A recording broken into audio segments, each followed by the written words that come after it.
नमस्कार, कैसे हैं आप लोग? उम्मीद करते हैं अच्छे होंगे। आज क्लास 10 का 10 ऑब्जेक्टिव क्वेश्चन लेके आए हैं जो एग्जाम 2027 के लिए बहुत उपयोगी होगा। आप लोग वीडियो में बने रहे, आपको 100% समझ में आएंगे, ये तो पक्का है। चलिए पहला क्वेश्चन देखते हैं। पहला क्वेश्चन है, यूक्लिड विभाजन प्रमेय में a बराबर बी क्यू प्लस आर में r का मान होता है। देखिए ऑप्शन ए क्या दिया हुआ, 0 जो है r से छोटा और क्या है बराबर है, लेकिन b क्या है r से बड़ा है। ठीक है, तो ऑप्शन क्या हो जाएगा? ऑप्शन ए हो जाएगा।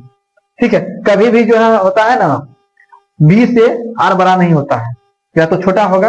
जैसे मान के चलिए यहाँ पे 5 यहाँ दे दिए 15, शेष क्या सब आ सकता है? शेष आ सकता है आपका, ये बी हो गया ना, शेष आपका आ सकता है 0 आ सकता है, 1 आ सकता है, 2 आ सकता है, 3 आ सकता है, 4 आ सकता है, लेकिन 5 नहीं आएगा। 5 क्यों नहीं आएगा? 5 आएगा कट के 0 हो जाए, मतलब खत्म हो जाए। इसीलिए क्या आ सकता है? 0 1 2 3 4 आ सकता है। ठीक है, उम्मीद है आपको समझ में आ गया। तो ऑप्शन क्या हो जाएगा? ए हो जाएगा। और बोला 2 और 3 का मौसम है, मौसम मतलब ये एसटीएफ है। ठीक है, क्या हो जाएगा? एक हो जाएगा, ऑप्शन ए हो जाएगा। अब बोल रहा है तीसरा, बोला 17 एक सम संख्या है, आभाज्य संख्या है, मिश्र संख्या है, इनमें से कोई नहीं। तो 17 क्या है? अब एक आभाज्य संख्या है। ठीक है, ऑप्शन बी हो जाएगा। और बोल रहा है चौथा क्वेश्चन, बोल रहा है 210 का अभाज्य गुणनखंड है। ठीक है, इसको तोड़ना पड़ेगा, यहाँ तोड़ देते हैं। 210 को तोड़िए, 2 से लगाइए तो कहाँ 2 नहीं लगेगा। अब यहाँ 0 5 गुना 10, अब 2 से नहीं लगेगा, आप लगा दीजिए 3 से लग जाएगा। 3 कहाँ 3 3 तिया 9, 1 बच गया, 5 तिया 15। आप 5 से लगा दीजिए, 7 7 55 35। तो क्या सा देखिए, 2 गुना 3 गुना 5 गुना 7, ऑप्शन किसमें है? 2 गुना 3 गुना 5 गुना 7, ऑप्शन ए। उम्मीद है आपको चारों क्वेश्चन समझ में आ गया होगा। ठीक है, देखते हैं अगला क्वेश्चन। चलिए अगला क्वेश्चन देखते हैं। अगला क्वेश्चन है √2 है परमेय संख्या, और परमेय संख्या पूर्ण संख्या नोट। तो क्या हो जाएगा? √2 है, √2 जो है क्या है? अपरमेय संख्या है, क्योंकि इसको रूट से बाहर नहीं निकाल सकते हैं। ठीक है, देखिए अगला क्वेश्चन है, दो संख्याओं का एचसीएफ 12 और एलसीएम 180 है। यदि एक संख्या 36 है तो दूसरी संख्या होगी। इसका बनाने का फॉर्मूला आप लोग याद रखिएगा, पहली संख्या गुना दूसरी संख्या बराबर होता है एलसीएम गुना एचसीएफ। ठीक है, देखिए पहली संख्या कितना है?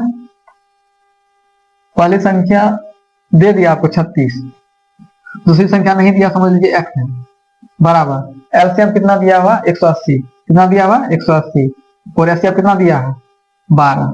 ठीक है, देखिए 12 के 12 बढ़तिया 36, 3 का 3 36 18, मतलब 60, ऑप्शन ए हो जाएगा।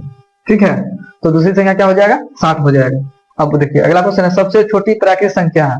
आप लोग याद रखिएगा, ऑब्जेक्टिव में पूछता है सबसे छोटी प्राकृतिक संख्या क्या हो जाएगा? 1 हो जाएगा, कि गिनती की संख्या प्राकृतिक संख्या करते गिनती 1 से शुरू होता है। ठीक है, अगर पूर्ण संख्या बोल दे तो 0 हो जाएगा।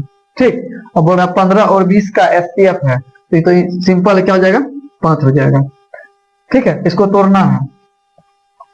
देखिए 3 और 5 में टूटेगा, एकदम छोटा जो छोटका है उसको पकड़ना, उसको तोड़ना है। देखिए 3 से मतलब 3 में 15 में लग रहा है, लेकिन 3 से 20 में नहीं लग रहा है, लेकिन 5 से लग रहा है ना, तो 5 हो जाएगा। ठीक है, फिर देखिए बोल रहा है 15 और 20 का एलसीएम है। आप तो बच्चा तरीका से जानते होंगे, कितना हो जाएगा? 60 हो जाएगा। कितना हो जाएगा? 60, ऑप्शन सी हो जाएगा। कैसे निकालना पता होगा आपको? 15 कर देना है, यहाँ पे 20 कर देना, लगाइए 5 से लग रहा है, 5 तिया 15 5 चौके 20, अब नहीं लगेगा, तो 5 तिया 15 15 चौके 60, ऑप्शन सी। ठीक है, अब देखिए बोल रहा है 13/40 का दशमलव प्रसार होगा। देखिए अगर ये कटने वाला हुआ कटाएंगे, अगर नहीं कट रहा है तो जो नीचे का है ना हर, उसको तोड़ना है। यहाँ तोड़िए 40 को, 2 से 20 हो जाएगा, फिर तोड़िए 10 हो जाएगा, फिर तोड़िए 5। देखिए 2 पे पावर कितना है? 1 2 3, 3 और 5, 2 और 5 के रूप में आया ना, तो शांत हो जाएगा। क्या हो जाएगा? शांत। 2 और 5 के अलावा कोई अगर तीसरा आ जाता तो अशांत हो जाता। उम्मीद है आपको 200 क्वेश्चन बहुत अच्छे समझ में आ गए होंगे। अगर वीडियो आपको अच्छा लगे, दिल करे तो चैनल को सब्सक्राइब कर दीजिएगा। अगर फेसबुक पे देख रहे हैं तो फॉलो कर दीजिए। डेली सुबह में आपको 6 बजे क्वेश्चन मिल जाएगा। जय हिंद।